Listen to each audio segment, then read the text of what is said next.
What's happening, man? Hey, Good, what's man. good, J Dam? How you doing, brother? Man, chilling, man. It's actually sunny out here. Feeling good. What's everything going with you? Shit, same thing, man. Just trying to maintain. We got a guest today. We got Rome on today. We've been, Yeah. I don't know, man. We haven't even had a chance to talk before this. We just got on, but I, uh, I just this has been a long week, for a lot of reasons, and I'm just glad the sun's out. It's saving me pretty much. But Oh yeah. I got a lot of stuff like AI stuff, like that talk that we had earlier. This was that this week or last week? That was last week, I think. Oh yeah. But that chat, like I started thinking about it and just doing a bunch of stuff in AI, and like I Hmm. made the last thumbnail, for example, for the last thing we did with AI. Yeah. So now I was like doing a deep dive into like doing thumbnails with AI, and you know what I'm saying, and it was just like, Bro, AI man, is about to be. I'm not even about to be, but right now it's already crazy if you know how to do it. But the next 5 years, it's gonna be ridiculous. yeah, yeah, and so that's that. So like literally, I just got my bag, and I was looking at oh, I got another thing to put people on at the end. I got to type it down so I don't forget it. Zora. Zora is crazy. Zora is crazy. I'm typing that down so I don't forget it. But yeah, what else? What else? What else you going, man? Obviously, the Lakers is playing tomorrow. Like, I'm really excited for that. I've been waiting all week for that. Them Yeah, and them and I the got. T Wolves. How many games you think is going? I mean, You honestly, got four. you want to talk?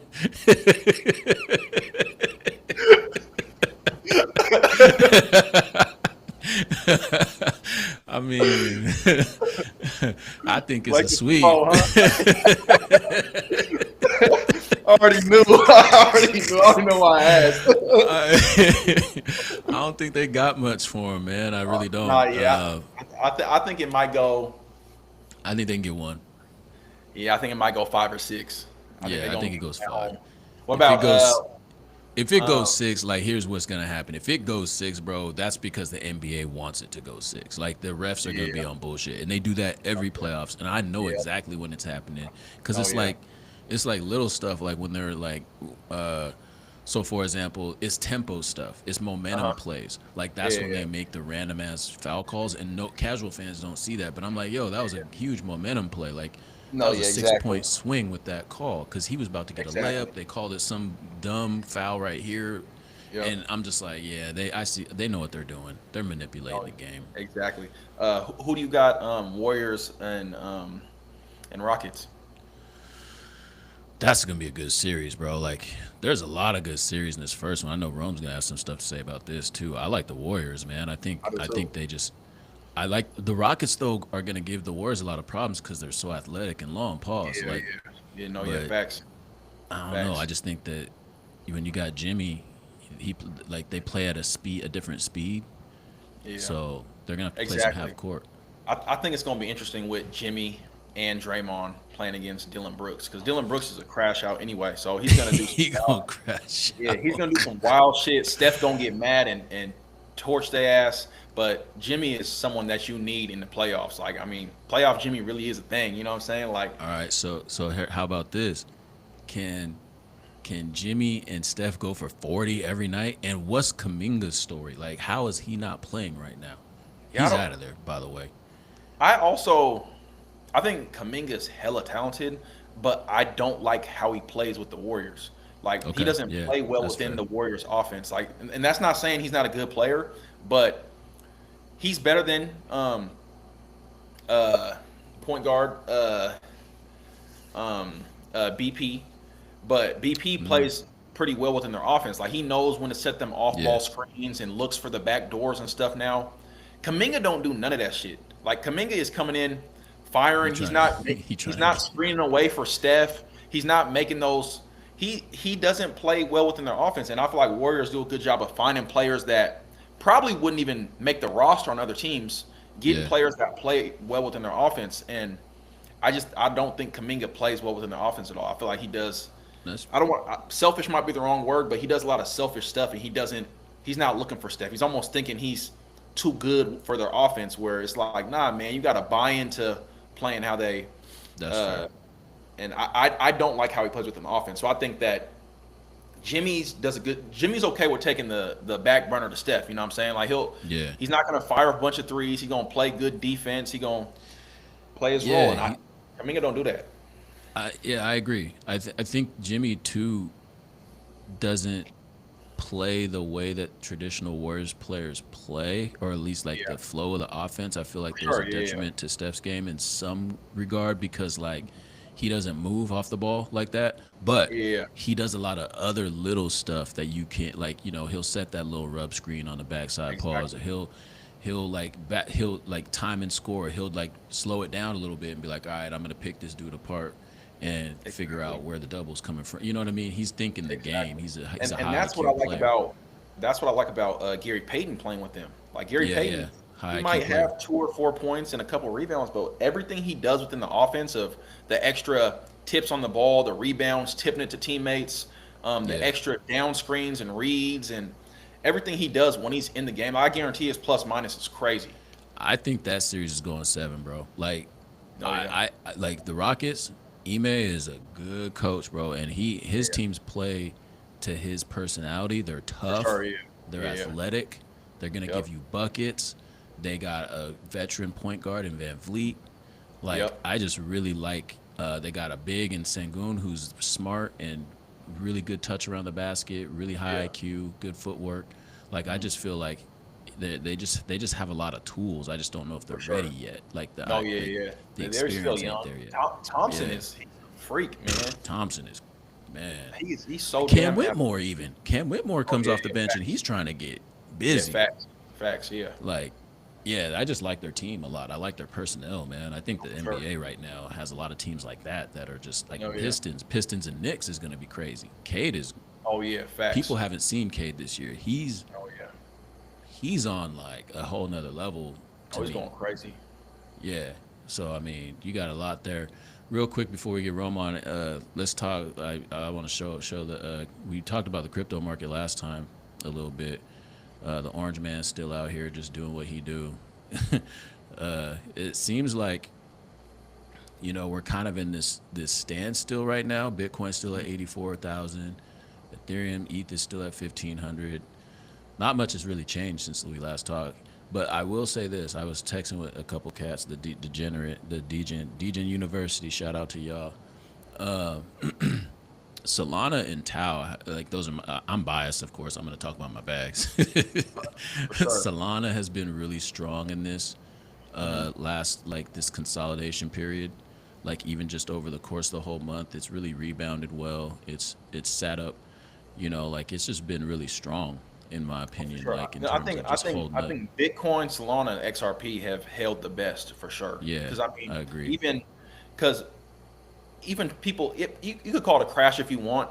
Bitcoin at 85,000 I is mean, that's crazy. what I'm saying, bro. I'm Yeah, like, in this man, type of we're market, and we're even scared and XRP staying close to. Is it still around $2 right now? yeah, look at Bit10. I'll get to XRP in just a minute, but yeah, big two. Yeah, XRP is like $2. I think it just hit up above $2. But yeah, they've been really like because the alts are getting the reason why like people I gotta say this to people is like the alts are getting crushed. Alts being like everything but Bitcoin, all the coins except Bitcoin. They've been Yeah, like at like people have to understand like Bitcoin's where it's at. It's Bitcoin. yeah, I'm bullish on like it's $80,000 Bitcoin, which is exactly. crazy Yeah, to yeah, me. But exactly. like the alts, everything else hasn't really moved, and they're at like bear market prices. Like Ethereum in bear Yeah, market was like 800, 900, 1100. We're not too far yeah, off from that. exactly. Like, you know, XRP was going crazy because that was like 50 cents, but that was because they were in a legal case the whole No, time yeah, for facts. years. So no Yeah. one really But knew. XRP at $2, like right before this last push, it was just sitting around, 30 to 50 cents. Just it was actually sitting right with Cardano. Bro, So look at XRP like before the look at exactly. XRP. A Come lot on of now. people just saw that, but they didn't know why. Like I Yeah. didn't buy XRP because I wasn't sure what was going on with the SEC. I Yep. didn't know the case. But once the Orange Man came in office, it was like pause. It was like yeah, and he started doing all that. It was like, yep, we on. That's crazy. Oh yeah. Yeah, XRP's a good buy though, I think. Oh, Oh, and absolutely. the other reason why it's a good buy is because I know when the bull market starts, we can talk about the M2. I know when the bull market starts, the American crypto companies are going to have a lot of. Can you see this biometrics? Oh, you just see coin market cap. They're going to make it for American companies. American crypto companies are going to be the ones that benefit the most. So let me Yeah, show you this. So what I'm looking at is that, and this is why I'm still bullish, and a lot of people are talking recession and inflation and all that. This is when you should be buying. This is when you should be buying. Personally, that's just my opinion. I'm not a financial advisor. This is not financial advice, but that's what I like. Dollar cost averaging is what I'm doing right now. Been doing it all year. absolutely. And even not even just crypto. I mean, if you look at any big crashes that have happened, even in the stock market, I mean, look and see historically what the stock market does the following year. Right. Historically, Right. this usually hits all-time highs the following year and has a Yeah. huge push. So, if whenever you do see the fear and greed and all, like, man, just look at history, man. I think market's gonna go crazy at end of the year and next year. Yeah. So what we're looking at here is the M2 global money supply, which is like money that is liquid, money that like is in checking accounts, money that is and it's global. Like so Bitcoin price typically in the so the black is the Bitcoin price and the blue is the M2 global money supply. So you can see it correlates with the Bitcoin price as the global supply goes up, the Bitcoin price goes up. Mm, And what's going on right now, I think, is it's being suppressed with the tariffs. It's being suppressed artificially yeah, because of the Orange Man, and he's doing all the things he's doing. He's literally to put us in a global trade war, which halts everything. But the M2 global money supply actually Bitcoin follows. So right now it's pumping like crazy. And Bitcoin typically follows that. It has historically followed that. This is if you lay it over side by side, but this is what it's doing right now, and the Bitcoin price typically follows it, and right now it's not. And right now the M2 global money supply, which means liquidity globally, is going crazy right now. It's pumping. That means that mm, there's money that's ready. It's ready to go. yeah, Like we ready to go to Mars. So oh yeah, that's what I'm seeing. This is what I'm paying attention to. And there's another one, and then this will be the last one that shows like what it's if you were to move it over, what it looks like. Go this one right here. So this is the actual real data that we were just looking at. hmm, But since Bitcoin follows it and it's usually lags at about 10 to 12 weeks. This is like if you were to overlay it and move it forward, since we know that it does lag. This is the actual real data that we were just looking at. yeah, This is what it looks like. So for me, they always say selling may go away. I can't predict anything in this market anymore. Nothing is going as it's supposed to. yeah. And if I were to look at this, I would say, okay, we're gonna have a great fall. For sure. I'm, I think I'm this market, what things are going, it's going to be way different. Usually, I was actually planning on selling some bags in May right before summer, and same. now it's like I'm the way everything's going with Trump in office, and it's I just think that it's going to be a completely different outlook, a different look on a bull market, I should say, this year, where it's just going to Yeah. be a different cycle. Yeah. Oh wait, hold up. We just got breaking news. Shams. Los Angeles Lakers have signed Rob Pelinka to a contract extension. New title is president basketball operations. Oh, okay. Long term. So it looks like Pelinka and JJ, bro. That's crazy. Mm. That's the move. Well, all right, man. Well, we're gonna get Rome on here real quick. You haven't met Rome yet, but we can get Rome on here. Rome is a social media influencer. He's an impact agent. He's one of the most prolific creators I know. Like that dude creates more content than anybody I know. He's super consistent and just a good dude. I'll let him tell the rest of his story, but Sure. really Yeah. dope person. I met him in the Laker Lounge, and we just have tapped in ever since then. So, Rome, welcome to the show, brother. What's going What's on, good? man? What's good? Can y'all hear me? Yes, Yeah, yeah, sir. yeah, How you J doing? Dam, what's good, bro? Not Nice much, to man. meet you. Nice to meet you. yeah. That's what's up, man. So talk to us, man. I did the little quick intro, but yeah, tell us a little bit more about yourself, man.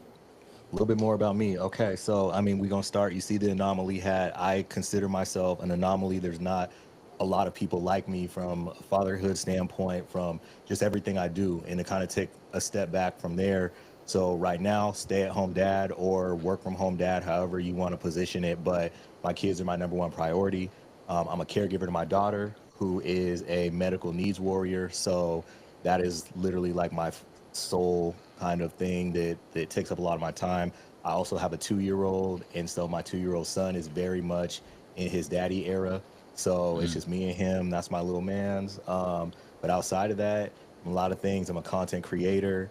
I'm an advocate. I'm a husband, and really, I'm just trying to set my own basically I'm trying to change this whole generational curse that I felt was placed upon me, and make sure that it doesn't touch my kids, and to make sure that they have a legacy to basically springboard them and move forward with. So that's the sum of it. So I anomaly was one of the main things I came up with before, just from the standpoint of I don't see a lot of people like me, Yeah. my age, my skin color, uh, the fact that it's literally getting it out the mud, building brick by brick. So I'm just in a different class, and thanks to you, Dave, because I'm starting to own that more and more. I had to, convince myself through the way, but now we're here. Yeah, Love it. that's what's up, man. I love that. I love that. Let me give it. Let me applause. You had to get the real quick applause. You got two kids. You got two kids or three? Too. Two. Okay. Yeah. Yeah, my wife's trying to slide that third one in there, and I'm like, Hey. She Yeah. tried. Hey. nah. I'm trying to go to the Yeah, clinic tomorrow, bro. you said tomorrow. Tomorrow. Hey, I'm gonna tell you what though, man. When I got snipped, bro, that was a great day. I be dancing in the store. I got a plan mine. I might Right. plan for next March Madness or something. Yeah, There you go. for real. That's for real. I'm out here free, free. My swimmers is strong, but they ain't doing nothing. They Yeah, just bro, they that's just crazy. swimming. They ain't. Oh That's man. bro. But Bro y'all both always have takes it kids. like one step past, like we could have just been like, yeah, no, you got the vasectomy, cool. He's like, nah, my shit crazy. My swimmers ain't going nowhere. He's like, it's dried up over here. All right, Mr. bro, Pause. you got it. Nah, you guys both have y'all are both like still in your early stages of fatherhood though. Like you guys have that in common where like you guys are both in the thick of it with little ones, man. That's Yep. crazy. Like what's the biggest challenges like for fathers out there? Like I don't know. It's for me. It's just I guess balancing it because I try to do everything with the kids. Like my goal is to never miss practices, classes, games. Still take JoJo to school, pick him up, and then doing all that while still running this business, running the real estate, launching another business, and trying to still allow my wife to kind of stay at home. It's really just trying to balance. That's why I feel like my life has been in like different like progressions and levels where it goes from I want to do this, no, I need this because it's going to make more money. Now I want to do this because it's going to actually free up more time to trying to make it so I'm just I want my time to be more free. I want to be able to do things with them, travel with them, and that's the biggest thing with me right now. It's just trying to balance that and or at least keep working towards that. That's why we got the Zenith being launched next month, where it's like that's going to free up some time. That's the goal. The Zenus was that. You just put that out there like we know what that is. The I mean functional I mushrooms, yeah. I know what it So is, we got but tinctures, lion's mane, and cordyceps extracts that will be launched next month. So yeah, coming soon. I need some of that. Hey man, I I got got you. lion's mane in my coffee right now. So Oh oh yeah, for real? Oh he's see, tapped in. yeah, yeah, see, I a lot mean, of it's, people drink it's like digestion, bro. Like it's good. everything, everything, man. It helps with trigger brain neurons, even the cordyceps, natural energy levels. Yeah, a lot of people are drinking in their coffee right now, and they don't. A lot of people don't even know what type of mushrooms they're drinking, but lion's mane and cordyceps are the best for brain health, brain fog, natural energy levels. Um, and with me, it's like I had to get off the just the caffeine, and I wanted to keep staying creative and staying busy. And it's like, man, that those are two things that help me a lot. So yeah, we got a 25-to-1 extract, water based, tastes good. It's we working on some stuff right now. The last year we've been working on it. Yeah. No, I rock with it. I got half a bottle left. Oh I'll yeah, be on it. Yeah, it's good for sure. Yeah, what you be on, Rome? Like, it's, as far as like challenges for having a kid and whatnot. Like, what's that like? I'm just curious. I'm actually more curious because I'm past. I'm at the age where my boys is just old and Right. doing whatever. Yeah, you know what? Like, I think again, the most unique part about my journey is, of course, every child is different. Every child has different needs. One, needs a lot more attention due to medical needs, and one is a little the same one that needs more attention is a little more self-reliant. She's kind of learned through this her whole 5-year journey to like self-regulate, emotionally, and the fact that she's nonverbal, like working on different ways to communicate, when she's not feeling well and all that. So as a parent, we have to be tapped in over there. Like I have it so much to where, I'll take y'all a little bit into our life and caregiving, but I have to be able to look at her and almost diagnose right away without her telling me she's not feeling good, without anything. It's based off sight and sound. So like you always have to stay locked in and plugged in. Like tonight, we have a open, we don't have nurses Friday night or every other Saturday night. So I do Friday night, and basically I don't want to say I'm up the whole night now. I used to be literally up every second of the night, but now she's got a bed that's built into her bed that we can pull out her mattress, and I'll lay there. But for the most part, like I'm sleeping with one eye open, both ears open. Damn. So it's always listening. Yeah. I'm always listening for changes in her breathing pattern. I'm listening for a cough. I'm listening for anything that sounds abnormal. And so I go from that to, the next day. Now it's my son. My son is a little more like my wife. He's like more emotional than me. And for somebody who like gets overstimulated with a lot of like the emotion and affection, it's a lot on me to like give him what he needs. But I also know that like one day he's gonna look back and be like, all right, sister has all these, support resources, and it's projecting a little bit, but I'm just trying to make sure that he never feels Yep. alone or never feels like we don't love him. So I try to spend time with him, especially, like I said, I'm home. So every Tuesday and Thursday we go to the park or the playground or something like that to just try to get him out and spend, dad and son time. But for the most part, like I said, he's always in his daddy mode. And so there have been times where something was going on with my daughter, like vomiting or something, where I have to like emergently attend to her, and he's crying. He's having a full on meltdown.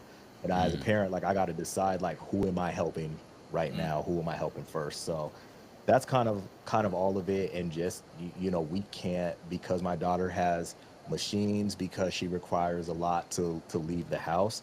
Like she doesn't necessarily get to go everywhere that a kid without medical complications could go, just because we have to take a nurse. We're not supposed to Yeah. drive with her by ourselves, because if her trait gets plugged, while we're driving in the back, like I'm gonna have to pull the car over, jump back there, and try to treat. So like it's just too risky. And so most of ours, of course, it's the only life I know, but it's the medical difference and the non-medical difference. And Yeah. my son is he just turned 2, very, very, very he's highly educated for a 2-year-old. I'll just put it to you like that. Miss Rachel's doing a number on him, which is amazing. But like challenging him, Yeah. might be a thing, because with my daughter, we're trying to get her caught up. With him, we're gonna Yeah. have to give him more challenge. So it's all a balance. Yeah. That's a lot, man. Y'all are dealing with a lot. Like, just even listening to that, I know how it's crazy. But that one thing you said that was interesting to me that I think every parent feels, or at least I do, is the one where you feel like, one, because your kids are different. Like Tay, for example, he's just more outgoing. He's just more talkative. He's just more everything. He wants to do all the things, and you're just supporting him all the time. And then Will's just kind of a creative, and he's just down in his dungeon making beats. You know what I mean? And so how do I make sure that he doesn't feel like we're paying more attention to Tay because he's swimming and he's doing all these things, and Yeah. Will's just over there making jeans like from nothing. And I'm like, bro, that's crazy. Or his beats, like he's actually pretty good. You know what I mean? And how do I? But I think it all evens out. Like we always worry about that, like making sure we're paying attention to both boys. For sure. But that's a thing for sure. But you've also like this whole thing. You're a social media creator too. Like you're like an influencer, and so like let's talk about social media, man. Like because there's a lot of hoopers and just young people in general that that follow the show or that will be following the show, and I want them to understand, like, when you're doing an NIL deal or you have, they all have social media, they got to like learn how to use it and utilize it and leverage it, because I don't feel like For we do a sure. good enough job of doing that. Yeah, I'll say this. I mean, a lot of people watched the NCAA tournament this year, so a lot of people are familiar with the McNeese State manager. I forget his name. I think it's Aura, Amir, but they yeah, call him the Aura. Aura kid. Yeah, and so there was a lot of hate on Twitter about why this kid, is out there popping and all that stuff like that. And it literally only takes one viral moment to change your life. I know a lot of people say that, but like I'm actually, my approach to social media is kind of on the other end. Like I'm trying to pause, like touch people, touch communities, get my word out there. And I'm not necessarily like chasing views or anything like that, but like there's ways to kind of navigate both. But the one thing I would say, for everybody is everybody has a story to tell. It's just a matter of A, what story you want to tell, and B, how you want to tell it. And from an athlete standpoint, like so many of y'all could really just film your day in the life, and there's so many people that would eat that up because not a lot of people have visibility to what it's like behind the scenes, what it's like Yeah. to wake up at 6 a.m. and go to weights and then go to practice and then study hall and then class and vice versa, and that's your day. Like a lot of people don't know that, and when the brand deals come in, the brands like to work with a lot of authentic creators. Like I said, I don't chase views. So there are a lot of people and a lot of social media creators who their posts get more views than mine. But like deal for deal, like I'm still what brands see as like a ideal family person because I have a consistent story. I have, a consistent classic life, Mm-hmm. of everyday stuff. So I just basically simplify it and record what I'm doing, record how I'm living. And I leave that other, shit out the window. Like there's not really any flexing over here because people can't resonate with flex. Some people can because it's an aspirational thing. But for the Right. most part, like, nah, we want to know what time you wake up, what's your morning routine like, what kind of cereal you eat, uh, what kind of mushroom additives are you taking, what's your recovery routine, like especially in this like millennial age where we're all either have families close to families or like just in that like working professional age. Like there's just so much that we could story tell about that we may think it's boring. Do that shit because Yeah. that's what brands want to see. That's what Yeah. other people that are in your peers want to see. So I would urge everyone who listens to this to think about 5 things that they're good at, 5 things that they're interested in, and talk to 5 people about like, ideally what they see from them. And then you merge, you try to find like 1 or 2 things where, that's consistent to say, oh, I do well at training or fitness or whatever. Mhm. Go all in that and use fitness to tell your story. Yeah. I like Interesting. that. Have What you, have plat? you? Go Oh, ahead. go ahead. Yeah, no, you got it. Um, what kind of originally drew you to wanting to start creating? Like, was there a certain point where you just started creating, or did you have a plan before you went all in with it? Um, so my whole work experience has been virtually in tech social media. So I Okay. worked for T-Mobile. I was managing brands for T-Mobile execs, one who is the CEO right now, and then over to Microsoft, and then did the same thing for Microsoft brand channels. And so during that whole time, you kind of have the realization when you're like behind the scenes person. It's almost like being like a manager for a team. You're behind the scenes like doing all this stuff to propel someone else, and it's just like, well, dang, like I got a story that I could tell. Because Yeah. at the same time, I was really like, so to take one step back, I have 2 chronic illnesses, Crohn's disease and a rare liver disease. And so at the time, my liver disease was really, really flaring up. And so I was going through a lot of fatigue, brain fog, nausea, all that stuff. And so I needed an outlet. And because I did this for work, I knew what I was doing. I knew how to navigate it. I knew how to communicate. Like I just kind of knew what hit. And so I started more from a fashion tip because where I kind of missed the mark with telling my story is like fashion was therapy for me because in my Mm, head I'm just like, if I dressed up or if I had that shit on, nobody would ask me how I felt. They would just talk about what I was wearing. yeah, And for it was real. like my way of dodging that question because, when you are chronically ill, people are asking you all the time. And that shit gets real annoying. Like every single day, like, how you feeling? It's like, Yeah. well, I look like shit. So that should tell you exactly how I feel because you could see it, especially when you got liver stuff, you could see it right in your face. Mm-hmm. Mm, And so the fashion thing, I wouldn't allow myself to fully go into it because I think A, imposter syndrome, but B, like I was really like lacking confidence at that point to do it. And then my mm, daughter was born, and to like fast forward through that story, we didn't find out that she had any syndrome or anything until like 2 weeks before she was born. Everything was damn. smooth sailing. Then they hit us with, this news that there may be some complications, and we're just, navigating real time.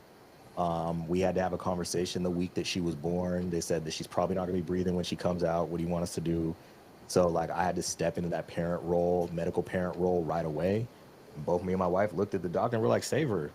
What you mean? Like, it's not Yeah, even a question. for real. And so, from there, we both are blessed to know a lot of people. Like, my wife was a two-time All-American hurler at UW, ran professionally for Brooks, almost made the Olympic trials in 2012. So she really her. And so like just I say all that to say like there was a lot of people who were just like, oh, you guys had a baby. Like, where's the baby? Like, we want to see her, all Uh, this stuff. So Yeah. we were like, because with my daughter's syndrome, it's called Pfeiffer syndrome. The kids are born with a facial difference. So a lot of the kids have taller skulls. The skulls already fused together instead of having soft spots. So like there's a lot of pressure built up. And mm, their eye sockets are really, really shallow. So like their eyes bulge, the skull's tall. And so, again, it's a facial difference. And so we were like, we're going to love her and we're going to post about her and we're going to be so proud of her as if there's no complications. And yeah. so we started posting just about, her syndrome, our journey. We were in the children's hospital for 6 months. And that whole time we started, again, like we were living the hospital life. And really just, I was using my Instagram to like talk to my daughter because I was like, one day my daughter's going to get out. She's going to read this. And I want her to know exactly how I felt in this moment. So it That's was dope. like a running letter. Every Sunday, I did a letter called Dear Kalia. Kalia's her name. And I would just talk about, again, what she did, milestones wise, what's happening, my feeling. s- Wildfire, like started to blow up. That's Good Morning America reached out. They did a feature on us. And then the rest was kind of history. Like I really just fell into being a family slash fatherhood creator. And then, you start looking around and you don't see anybody like you. mm-hmm. And even then, you don't see anybody like you really with a medical baby in just different situations. But I tell everybody, I was like, my daughter gave me the power to step into my diseases. Yeah. And that's really where the story starts today. And that's what you'll see if you go to my pages. You'll see advocacy, you'll see family moments, but also you'll see me taking my power back. Like Yeah. J said, like there's just you have kids and you lose yourself a little bit because you're trying to Yeah. provide for your family. And Mhm. I'm actively trying to find myself again. Yeah. So it's That's always a dope. work in progress and a working kind of like journal entry that you're gonna see on my socials. That's Oh yeah. dope. I'm still trying to find myself. I'm 46. I'm still trying to find myself. I'm done at 50, so that shit don't ever end. I hate to tell you, but what platform do you think is the most like? Because I don't know. I'm seeing like even just we were talking this morning, and I was like, man, live is just a move. Like I like going live. You see me go live every Friday. I've been doing that for years now, like years. And so I've always been like loving live, but haven't stepped fully into it. But I'm starting to just do that now with like brick by brick and just any abode. The podcast is a great way to do it.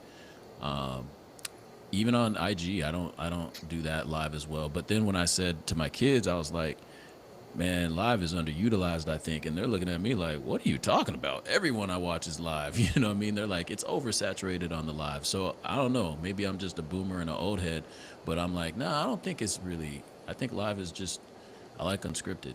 That's how I shoot my videos. That's how I do, Yep. like, that's just the kind of shit I like personally. Because it pause is raw and it's real, you know. It's, Like that's just is what it is. Like it's just people want to see that real. There's so much fugazi on social media. There's so Yeah, much that's like, true. let me Facts. front, Yeah. let me stand in front of this Rolls. It's like, nah, I got a Honda Accord, you know, just like Melissa Facts. Ford type shit. So like, And people resonate with that. I feel like. I mean, that's facts. I don't know. I do. I'm like, oh, okay, I fuck with that dude or whatever. Yeah. I don't know, There's a lot for but live though. I want to really quickly, like, I was approached. I can't talk too much about it because I'm in the process of it, but TikTok Live, I think, is so underutilized because it doesn't connect to StreamYard. And StreamYard, you know, probably similarly to Riverside, like you can yep, connect Instagram, YouTube, yep, Twitch, all that stuff. And so yep. TikTok's like the lone one out there, but they know that and they're putting a lot of resources over there into like helping creators do the live thing. And so I'm hoping that I will get chosen to participate in that because then we can talk further because that's a platform where they have the best algorithm because it's all, you know, like likes and wants, and it's based off you for the most part, as opposed to, you know, Instagram is more friends. YouTube is kind of a mix of both, but like TikTok is so underutilized for live, but I don't know if you can ever like completely kill off YouTube because of the Google searchability. Like YouTube is Yeah. always going to offer you the most, especially from a you know, AdSense and affiliate marketing standpoint because they have the cleanest description where you can just click the links and whatnot. So Yeah, that's interesting. It's So like if you were a starting creator, what platform would you tell someone to start on? Like if you had nothing right now, what platform would you start on? every time TikTok, every time learn TikTok, go on TikTok, just figure out what works for you and syndicate everything to the other channels, but build for TikTok first because especially if TikTok stays around, it's going to be the one that's going to be the most suitable for you. The hard part again, you go viral, you're not going to get paid as much as you would if you go viral on YouTube, but Right. just you have to look at all of these things as like vehicles to something else. So then oh So TikTok's yeah. like going a to get you, website or something. You're saying yeah, like have website, something offer, else. business. Yeah. Yeah. So as long as you are doing that, that's why like Ashton is popping off so well because like a lot of people think that Ashton's videos, you know, with his morning routines is really just about him getting the platform views and all that stuff like that. But he talks about his fitness stuff. Like if you go to his non-vlog content, he talks about his fitness programs and all that. That's the driver. The driver is Okay. to get the viral eyes on this morning routine. But really, I want you to work with me in social media or fitness. So yeah, it's a pretty good tool. Yeah. For sure. Is there like a one of the brands you worked for? Did you like learn a lot of your social media stuff from them, or was like a big learning curve when you went from managing the other brands to becoming your own brand, or was it kind of like a smooth transition because you already did some of the back end work? Good question. Yeah, I personally have always been interested in this space. Like, so I came in with a lot of like I spend ridiculous amounts of time on social media. I'll just tell you like that. And I like to consider myself an early adopter in a lot of regards. And so like, you know, once Facebook was new and still very much you needed your college email to access it. Like I was just searching and kind of figuring things out because you know I was coming off of MySpace then, and MySpace was very user friendly and like you just found out kind of like the best way to meet people on MySpace is just like you start with your friends and it's just like okay who's in their top, who's in their top, who's in their top, Yeah. and then you're inviting them, bringing them all in, and so like I really have always had a curiosity for it. I think what I learned at those jobs was more so like how to put together the structured strategies. But for Yeah. the most part, I already knew, you know, in the niches that I was interested in, I already knew what went off on social media because I was Yeah. a Yeah. consumer of it. You know, Yep. it's just like a yeah, no, I wasn't gonna that was gonna be a wild analogy, but yeah, I was a consumer of it. I always wonder like because I'm super interested in it too because I know like my brother and his girlfriend are they started doing some like little creator stuff and then my wife does some TikTok, not creator, but she does TikTok affiliate where she does post for Yep. brands and they might give her 20 to 30% commission. Um, but I always wonder, like, because I'm trying to think, I have some friends that have 20 or 30,000 followers that are getting bags, and then I have some friends that have 500,000 followers and they're not making a dime. So being like an influencer, do you wait for, say, brands to reach out to you, or do you have a game plan and you already know what you're looking for? Like, hey, I'm gonna, like, some people might want, that 10% off code, or it's like, nah, just pay me this and I'm posting this amount a month. Do you have a certain like game plan that you just have in mind? Like, hey, I need this much, or I kind of want to know how you look at it, because I feel like it's different for everyone. Everyone has a different strategy, especially Yep. just getting into it. It is different for everybody. The one thing I can say and what I need to do better at, and again, it goes with that imposter syndrome shit, is pitching yourself. Mm-hmm. So Yeah. I've worked with managers in the past. They pitch me or they tried to pitch me and nothing came from it. And so like a lot of my income is like just sitting back and waiting for the brand to come to me. Most of the time it's not affiliate at all. Like I'm dabbling in that now. There's a whole other creator stream called user generated content, UGC. And so I've done UGC stuff, which I hadn't really done in the past, but it's really like you can look at it like this. There's probably 4 or 5 ways to get money on social media. And it's really Yeah. just pick your poison. The Yeah. brand deals, the fact that I'm extremely busy and like sometimes, they could be anywhere from like 3 to 10K for, a certain deal. Like the Yeah. fact that I'm really busy, like I'm just kind of like waiting for those. And we've been blessed because they've been coming in. My wife's a creator too. So like same thing, like she has her own brand. And so Hmm. like they just come in, but we could be way more aggressive. Yeah. We just haven't. And I think that with me, and I was telling Dave this too, there's just so much that I'm trying to do. Like I'm literally in a season of building Yeah. and kind of like you said, Jay, damn, like trying to you launching one business and trying to figure out like around another business and getting that popping. Like Yep. I want to create well, I've created it, but I want to basically have a sports media company, Yeah. which is similar to ESPN, and them doing 30 for 30s. So like I do Yep. basketball documentaries Hmm. now, Hmm. and I Those are plan fire too. to, thank you, bro. And I plan to like do it for other sports as well, and like let that kind of like drive it to eventually then be able to literally pull up on some of these athletes, pull up on Zion and get his life story and Yeah. be able to tell his story. Pull up on Otani, Aaron Judge, like just so that's the ultimate goal for me. So I've been putting a lot of time over there and planting those seeds and Hmm. not so much on my personal brand. Even though my personal brand is paying the bills right Hmm. now, I'm trying to diversify my personal creative empire a little bit. Yeah. For Do sure. you I think feel? it's I think yeah, I Go think it's ahead. dope. Like, even also, I think most people that create a brand, their first goal is to create content to get followers. Like, everyone wants to get reach, Hmm. everyone wants to get followers. So I think it's smart. Anyone that does already have the followers to launch a brand, because I mean, you already, that the hardest part is gaining those followers. Getting people to that trust you and back you. So I mean, I think that anyone that already has that following, man, if you could find something that you want to launch and like a passion project, I think 10 out of 10 times, man, do that. Yeah.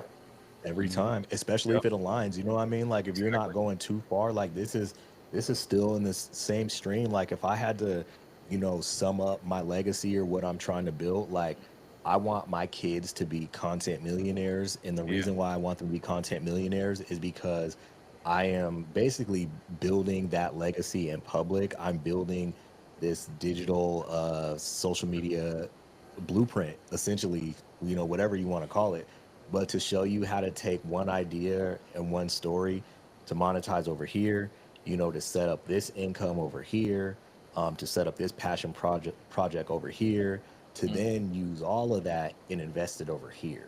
Yeah, So exactly. like that's kind of like the whole thing. Like me and Dave have talked about this so much, and that's why I appreciate bro on the side thing. Like just being able to have these conversations, like he has my ear and not a lot of people Yeah. have that. Yeah. And we talked about this ownership game and how important ownership is because Hmm. these platforms could go away tomorrow. I mean, we Hmm. almost saw it with TikTok, and it's just like Yeah. you got to find a way to retain that audience. You got to find a way to, you know, uh, put the money and put the earnings in other places for it to grow. And that's what the biggest creators do. I mean, you see Mr. Beast, huge creator, goes and gets Beastables, his candy bar, and Yep. Beast Burger, and other Yep. revenue generating assets. And so that's the goal and that's the game. And I want my kids to be like, I don't know if y'all saw the show Succession, but that's the shit that I'm on. Like that's what I'm trying to, like, my kids to be fighting over who's going to be the CEO of Dad's media company. But Yeah. little do they know I'm going to have multiple so they can each get one. Yeah. Yeah, that's what's up. And sometimes, I mean, they might not want to. Like like my aunt's parents ran a business and she worked for them, and they wanted to take it over. And she was like, Oh "Yeah, yeah. nah, I don't want to do that." Like, and so Yeah. that might be a thing. And here we are running our own business, and so when I look at the boys, like Wilson just got a dishwashing job. Could I have gotten him a job here? Yeah, I was like, fill out paperwork so that you can get on payroll, and that way, if you do anything for the business, then you get those hours, and you're literally an employee of the business. We Right. still gonna do that and carry that through, so that if he does come down on a Saturday or whatever, we're just gonna bill those hours. But like, he will. I don't think he's trying to be in real estate. My younger one, that's a different story. But yeah, Right. that's dope. The ownership piece. Do you feel like you're like? Do you get? Here's what I be feeling like as a creator is I feel like I don't like to get boxed in. Like I remember I did some stuff for some brands in 2020, and I just was not feeling it. I didn't like how my vision was one thing, and then they got back. I'm not good at that. Like I want to put my shit out and then move on to the next thing, and it is just what it is. Like, and I know that about myself as a creator. And then so that's on the creative side. And then when we at in 2020, I was doing a lot of speaking gigs on like DEI and all that other stuff, and flying around and doing all that. And then I became the DEI guy, and I was like, it's not like I'm not really that. I like talking about it. I am that, but I'm not trying to be that guy. Like, I don't want to go around to rooms of white people and just talk to about race. Like, I'm more than that. You know what I'm saying? Like, I'm so much more than that.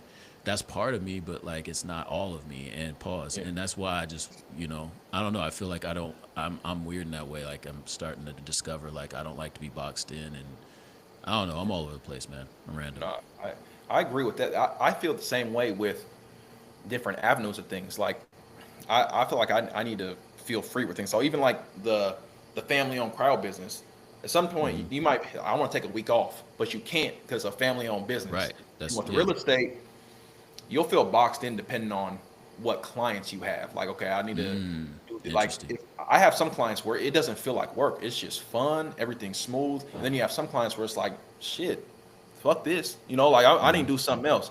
But I do feel like, and I wanna know how you feel about this, Rom. Like, do you feel very like free? Because like my next step with when I launched Zenith, I almost feel like I have to become a full time content creator to make sure that I'm growing that business. I want to make sure I'm posting about it every single day to grow it. And I almost feel like as a content creator, once you start getting paid for it, it's kind of the ultimate like I don't want to say freedom, but you know what I'm saying? You're making your own content. You can't put success or failure on anyone else, and you don't feel like you're in a box. You can always journey into um, different types of content or different types of deals, and I kind of want to know how you feel about that. Yeah, look, so it's a huge layered answer. So for one, it's almost like if you were, let me just put it in music terms, like if you're a rapper who you had a first album and shit went diamond, shit hit. Uh huh. Now people's ears have changed as you've matured, and now like you think that you have to go and repeat it, but they want to hear something different. Yeah. Or you do something different because you grew, they want to hear that other stuff. Yeah. So as much as like it looks like you feel free, you actually, it really boxes you in. Social media boxes you in badly Yeah. because the nature of it right now Uh huh. is based on your niche. And Yeah. that's the hard part Yeah. because like you really could lose a lot of earning potential, but you could also gain a lot if Yeah. you don't play the game. And Yep. I think that was like been the frustration with me because like I played the game, but I don't like playing the game. And so I Mm, Mm-hmm. stopped. And that's why things have slowed down. But I'm yeah, okay with doing things the way I do it because I feel freer creating what I want to create. yeah, But, to really answer it, if that's your livelihood, you're yep, not doing yourself, you're doing yourself yeah, a disservice if you don't play the game. And so yeah, realistically, um, I feel like I'm boxed into caregiver dad. Like Mm-hmm. they want to see my daughter, and that's really it, to be honest. Like they don't yeah, care. Like my audience is like 91% women. They don't care Yeah. anything about me and my wife. They don't like care as much about me and my son. They don't care about me. But if it was just a whole page based on my daughter, they would eat that up. Mm-hmm. I yeah, know that, but like I don't like going to that, as my sole kind of strategy. Even with both my kids, like they like both my kids engaging, but we grew a following, especially on Instagram, grew a following because of the story of my daughter.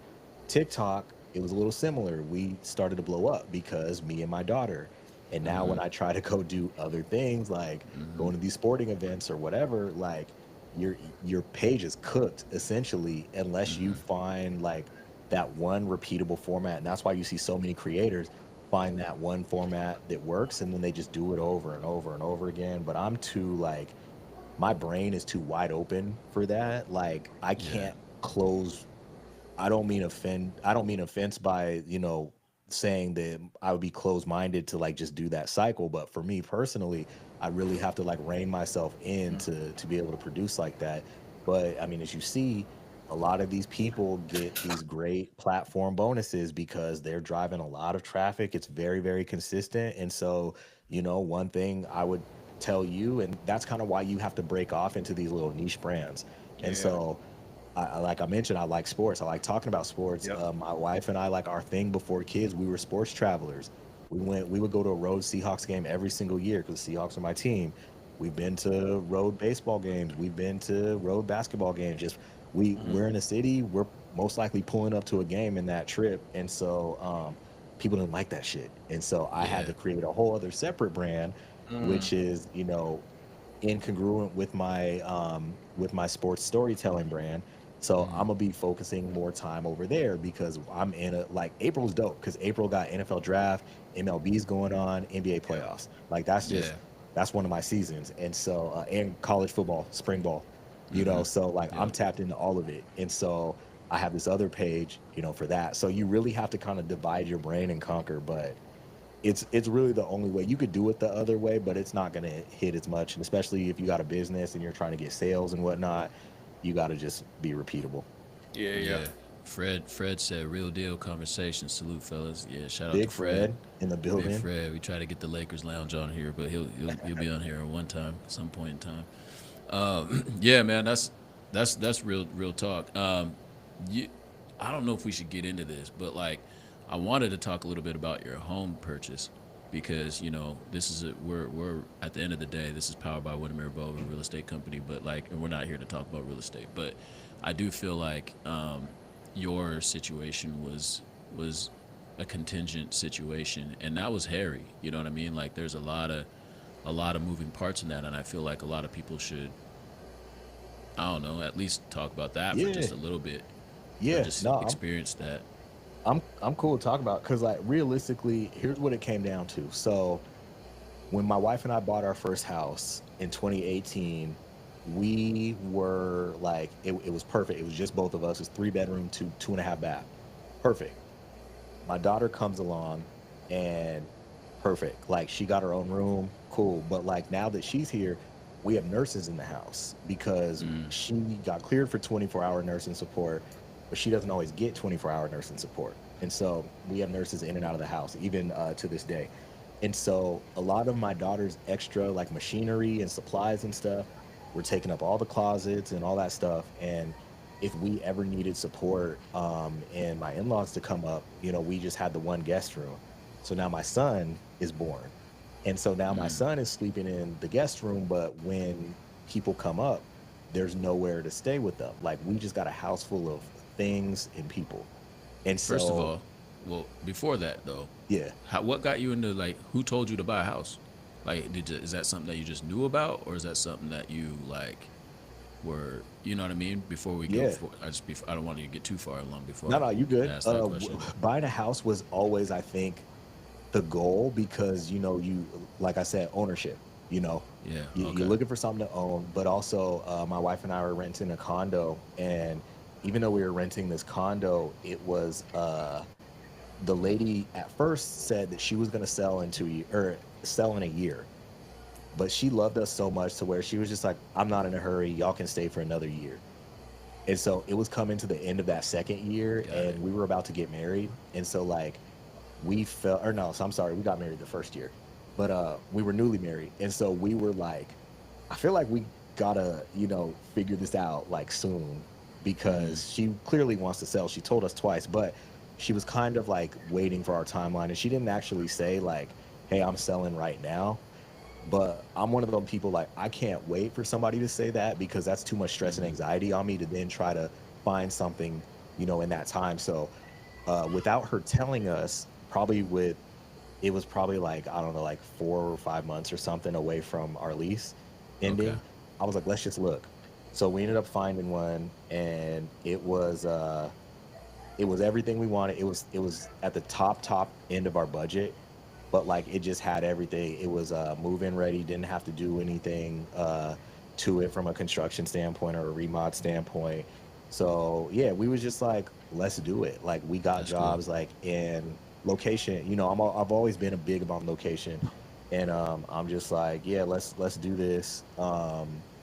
And that was kind of it. Like we looked at probably like 4 or 5 houses, and that one was the one that we really liked. And the crazy part was this was before like you could still like write letters to Yep. the sellers. Yeah. And Yeah. so I basically wrote a letter and I'm like, yo, fam, like I've moved most of my entire life. Like I went to like 7 elementary schools or something nasty like that. Like I've moved so much, and I was like, I'm looking for a place to find home. And he ate that up because he had a daughter who was he actually bought the house for. They were supposed to move back here from San Francisco, and apparently they ended up moving to New York. So then he put it back on sale, and he's like, yeah, I'm not trying to get money, like this vast amount of money from it or anything like that, but I want to give it to the right people. And we were like the young Yeah. family, like we were early 30s, so Yeah. I was 30 actually. Now I think about it, 32. Yeah. So I was like, dang, I got a house. Like I'm out here, Yeah. That's So, dope. but then we grew out of it because then my son came and it was just a lot. But yeah, Yeah. the situation was basically like we didn't have to go anywhere. Like it was cramped, but we could make it work. But the Mm-hmm. biggest thing was I had lost my job. I got laid off from my tech company. What, a few year or no, it was 2023, so like a year before that. So like Mm-hmm. I was just living on social media income. I'm a full-time social media creator at this time. And so I told my wife, I'm like, the only way we can move, knowing that like our next house was probably gonna be, in that million range just from, for one, inflation, but two, Yeah. like we That's needed just. one more bedroom. So like even 4 bedroom, 2 bath, it was approach, in South King County was approaching a Yeah. million Yeah. or King more. County. King County So I'm median is just 800. So eight. Well, Yep. now it's like yeah, nine it's 900. it's So it's sick out here. that's just And what so it we were is. basically like, we gotta figure out something. And so we found, unfortunately, where we live, we had like a power transfer station like right across the street. And so it was Mm-hmm. an eyesore for people. And a lot of people thought that it was like a radiation type thing, which again, like depending on what you look at, like even the county people who came out, the county people were just like, we wouldn't put, if this was like super detrimental, we would have never been cleared to put houses here and all this stuff like that. Mm-hmm. And it's just like, and the crazy part, like crazy sidebar is like in Texas, so many houses are around those power stations. And like Yeah. it's just nothing, but we're Washington, so like people had problem with it, so it was really difficult. Sometimes when we had open houses, people would just like drive up and then leave. So we're just like, cool, Mm-hmm. we're basically living out of our garage for 4 months. And then we found someone, and like the quick story was she made an offer, it was extremely low. And the reason why I wanted to do contingent, like I said, we didn't have to leave, but also with the next house, I didn't want to be in a position to where we had to find somewhere temporarily to go. Because we have my daughter, because we have my daughter's supplies, and also because we have nurses. So like the nurses, there's a certain radius where they travel, so we could put That's ourselves right. in a vulnerable spot if we were outside of that radius. That's So correct. Interesting. all of that stuff I had to think about. And so like, I being a religious spiritual person, I'm just like, we just kind of let it go. And it was like the most anxious time of my life. I feel like you and I were voicing about this like every other day, just what was going on. But it was like this, we felt like we were getting played with and we felt like we were never gonna move. And then in the meantime, we had found a house. It was supposed to be finished built in August. So like it was already like when it matched up with our timeline, we got it, so everything but, us selling our old house had to go through. So we were basically on pins and needles for Yeah. literally 3 months. And then like when we got to the finish line, so bullshit happened twice, like to where we're just like, oh, we're not getting this house. There's no way. Like we're gonna have to bow out, It was and hairy. again, protections, like I was willing to lose the earnest money. Yeah. I was willing. I was like, 20 is steep, but I'll lose that. I'll eat it. We'll find a way. I'd rather Eat it's lose 20 crazy. that pause. That was crazy. God damn it. Yo, that was whew. All right, hold on. Let me I regroup got because you. that I was got you. that's gonna be a crazy soundbite. See, I know Seawall throwing shit in the chat right now. He probably Um, is.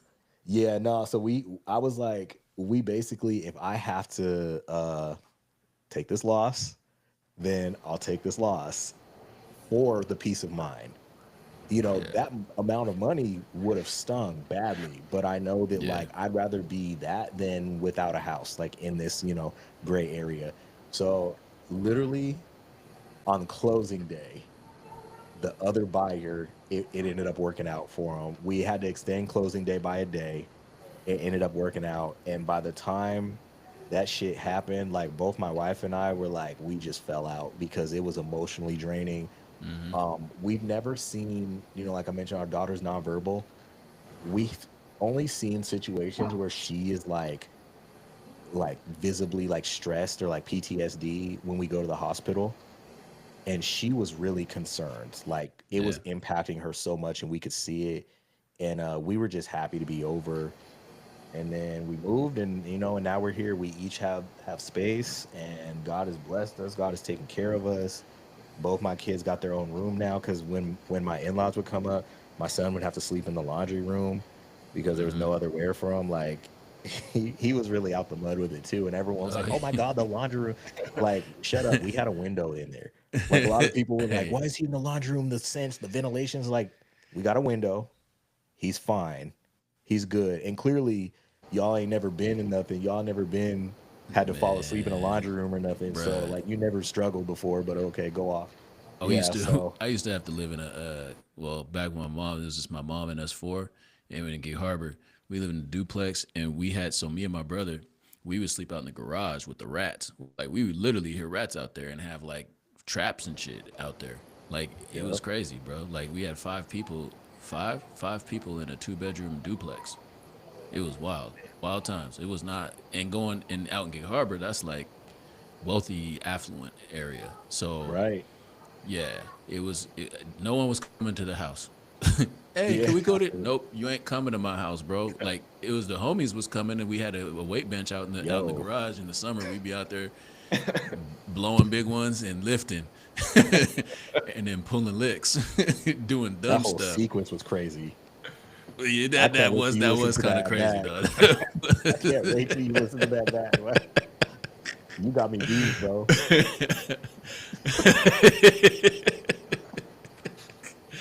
Hey, but it was crazy though.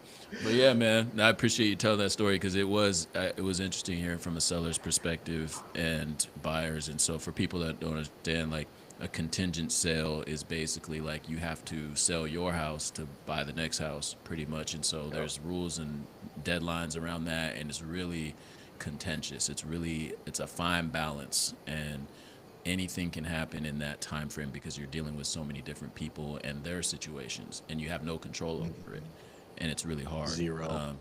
So, Right. there's a lot of stories being told in your own head and narratives and all the things. So, pretty good. So, appreciate you telling that story. But man, we're Of getting to course. getting to time. Let's just end it on put me on, man. We'll end it on put me on unless there's something else, J Dam, that you got a question for Rome.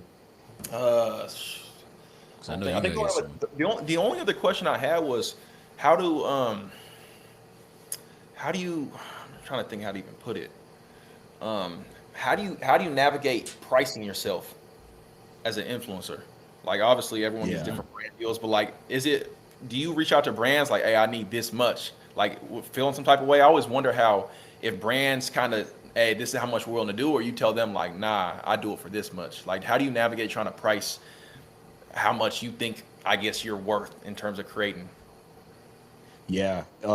So that is basically so what you have is so it's both ways. To answer your question, it's both ways. So like a brand will reach out. Let me put it, if I'm reaching out to a brand. So if I'm reaching out to a brand, let's just say I'm reaching out to Legos or whatever, Mhm. I would be like, hey, interested, family lifestyle, son plays with Legos. Here's some pictures to show you, we're a big Legos family, all that stuff like that. Would love to partner. Um, what's your budget? Float it out Hmm. there. So like then they will come back with a number and be like, okay, based on this, we can do this. And a lot of the times, because here's the thing, like I can admit, like I underprice myself a lot just from the standpoint of like I don't need to negotiate because this is my livelihood right now. Let me just because I put everything in perspective, and maybe that's the the kid who grew up with not a lot, I guess, would say, because I'm looking at it like I always tell people, listen, because most people, for example, will want an Instagram reel, an Instagram story, and syndicated to TikTok. Yeah. So what you're asking me basically is to create two pieces of content. So right away, I'm just like, I I charge for that.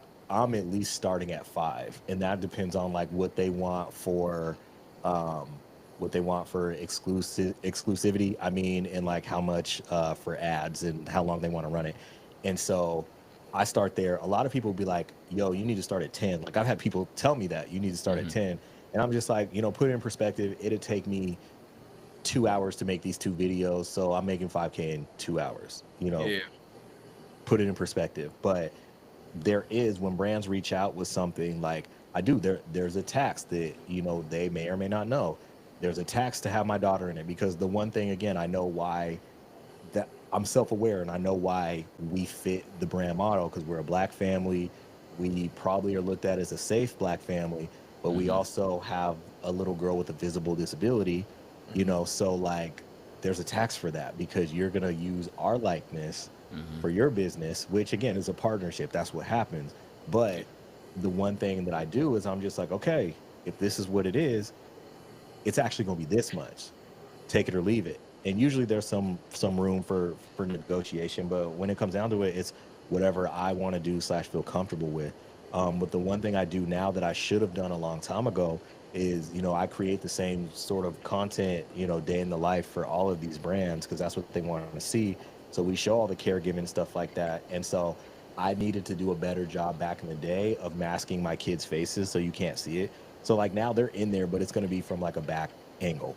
You might see the Yeah. back of the head, or you might see the side of the head, because like again, from a payment standpoint, if you paid me more, yeah, maybe I would show that. But like I'm going to consciously make sure that you don't see that. And a lot of brands now that you work with are like, you got to sign a whole release for the kids being in it, and Hmm. it just is a headache sometimes legally. And so I would say that it's either way, to be honest. Like you get what you feel like you're worth, but in my head I'm also like, too, like energy, time, and yes, I have like financial goals that I have to meet. My whole thing is like, I'll push you enough to like bump this up, but not so much to where you'll remove me from the table. Because basically, what they do on the back end is, let's just say, like I said, Legos has a deal. They're gonna go through all the creators that fit, audience, what they're looking for, and all that, and then reach out and then pitch them. So different creators are gonna get different amounts, and that is what it is, but it's just up to you as a creator if you want to do it and how much sacrifice you have to have. But there are creators that do 100% their pitching, and those creators can bring home $500,000 Hmm. because there's different ways to navigate, maneuver, and like offer different things. So I'm just not there yet. Will I be one day? Probably, but right now, like I said, I'm trying to focus on building these other things. That's dope. Man, that's free game, man. That's good For game sure. for everybody that's listening, and any especially the kids, and for older folks. I think No, facts. my generation and older, especially leaders and CEOs and executive directors and all that, I believe that now is the time where you have to diversify your skill set. I've always kind of been one of those people anyway, so I'm already there doing it. But like you got to diversify your skill set to lead in these times, in my opinion, especially with AI and social media and digital assets and all these different things that are coming down the pike is and people are different For sure. generations and all the things. So expectations are different, and everything's different socially now. Like you got to be digitally social and you got to be socially social. I think more than Right. ever. We were talking about that, J Dam, like where with AI and stuff. Like I'm Mhm. literally making AI thumbnails and Yeah. saying, "Here, put these faces in it," and then it'll put something that looks like my face, but it ain't really my face. I'll show you, J Dam, some Yeah. of that shit it came up with. It's funny, but still, like it'll get better. It'll get better to the point where it's actually doing like your actual face. And I don't know, man. That's good. Good game. Really good game. All right, let's go with put me on, man, and I'll start. Put me on. So for this week, put me on. I was showing you, Rome, this Zora. Zora is a social media app on the base chain that is basically aiming to be like Instagram, but when you post content, it's a meme coin. It's not a meme coin. It's not a meme coin. They're saying it's not a meme coin. It's basically just like a meme. It's a coin. You when you post your content, it's a coin.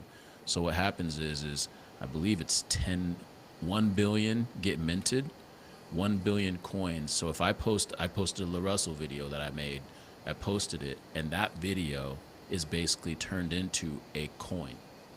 So Mhm. like there's a deck screener, like you can click on the deck screen, you can see it's on chain. So it gets minted as 10 1 billion coins, and the creator gets 10 million, which is 1% of that circulation just for posting it. So I have 1% of that coin. If people want to buy that and it goes viral, great. You can buy it. Or if you just want to scroll past it, but basically liking something, double tapping something is buying it.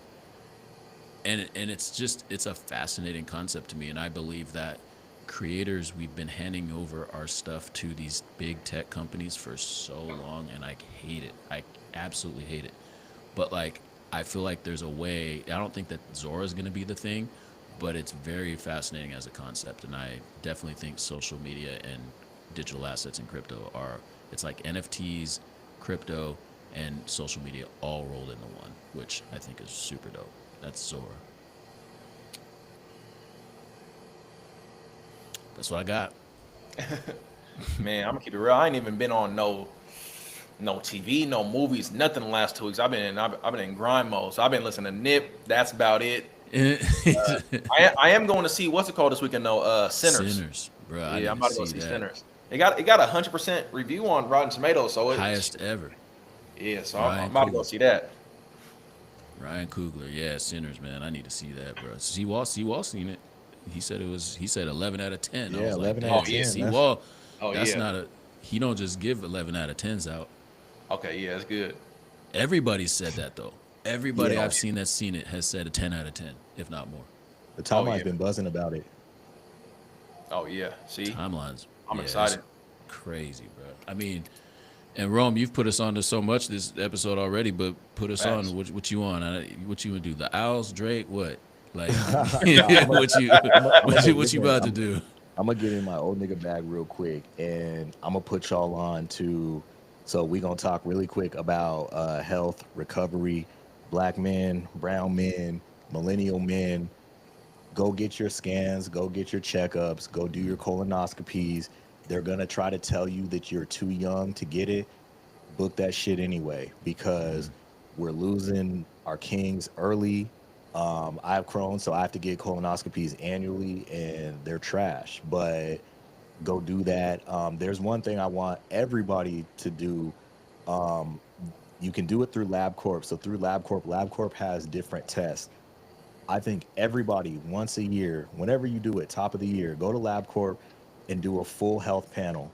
Go get your blood drawn and just let them run that panel. Take it to your doctor on your physical because y'all should be seeing a doctor at least once a year and go through what you have because there's so many invisible things that could pop up that you have no idea that you're dealing with. Like you have no idea why your stomach hurts when you eat certain things. You have no idea why your foot hurts. No idea why you get so much brain fog. So I would just say everybody go get your health check in terms of recovery, acupuncture, red light therapy, cryo, um, start trying to use more natural ways of healing. I mean, as y'all see, if you're tapped into what LeBron does hyperbaric chambers. There's places, there's one in Bellevue, my IV lounge, and IVs is another thing, IV hydration, but a place in Bellevue, and I'm sure there's places in Tacoma or other like, you know, South Sound places and East Side places where you can go and get red light therapy, you can go and get acupuncture, but we have to truly understand that our bodies are our best temple. Like for real, in your take care of your body in your 20s, take care of your body in your 30s, and your 40s through 70s will thank you. Because I'm on this shit right now. Granted, I have to do a little bit more just because of my chronic illnesses, but this is very morbid, but all of us are going to die one day, and our whole goal is to slow down that time as much as we can. Yeah. And so get your blood test to figure out what you're dealing with. Go to these places and get your specialized therapy. Yes, they cost, but there's a reason why LeBron spends so much money on his body to feel great. You don't have to do no professional athlete shit. You can really go and get things when you need it. Red light therapy can be done monthly or every quarter, but make sure you're taking care of that inflammation. Diet too. So I want to put y'all on all of that. And then when the mushroom tinctures drops, make sure you get those because we are trying to find a way to unlock our creativity, unlock our genius, and unlock our power. And sometimes we need a little bit of help with this. So y'all go do that. And You just and did one the more thing, one more thing, one yeah more thing, yeah one more yeah. thing. Our family gonna be in the Seattle Times. They interviewed us. There was a initiative. Hey.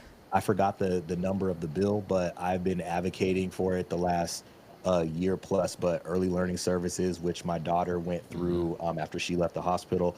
Not everybody has the ability. Not every child has the ability in the state of Washington to get this because of insurance and whatnot. So there is a fight to try to make sure that there's budget for all children to get it. Yeah. But any special need children who can get early learning services, it does truly put them further.